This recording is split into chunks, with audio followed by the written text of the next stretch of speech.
మాట్లాడేటప్పుడు మరి కేటీఆర్ గారు క్యారెక్టర్ గురించి మరి వారి గతంలో వారు చేసినటువంటి కార్యక్రమాల గురించి మహిళల మీద వారికి ఉన్నటువంటి మరి చులకన భావం గురించి మాట్లాడుతూ మరి ఆయన నన్ను రొచ్చగొట్టే విధంగా మాట్లాడినప్పుడు నేను భావోద్వేగానికి లోనై మరి కొన్ని ఆయన మీద నేను విమర్శలు చేయాల్సిన అవసరం వచ్చింది.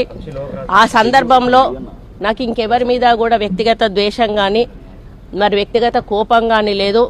అనుకోని ఆ సందర్భంలో ఒక కుటుంబం మాట నేను తీయడం ఏదైతే ఉందో అది అనుకోకుండా నా నోటి నుంచి జరగడం జరిగింది. ఆ తర్వాత వారి ట్వీట్ చూసిన తర్వాత నేను కూడా చాలా బాధపడ్డాను. ఎందుకంటే ఏ విషయంలో నేనైతే బాధపడతా ఉన్నానో ఆ విషయంలో నేను ఇంకొకరిని నొప్పించాను అని తెలిసి రాత్రి వెంటనే మరి దాన్ని వెనక్కి తీసుకుంటూ నేను ట్వీట్ చేయడం జరిగింది. కాబట్టి నాకు జరిగిన అవమానం, నేను పడ్డ బాధ ఇంకొకరు పడకూడదు అనేటువంటి ఒక ఆలోచనతోటి నేను బేషరతుగా దాన్ని వెనక్కి తీసుకోవడం జరిగింది.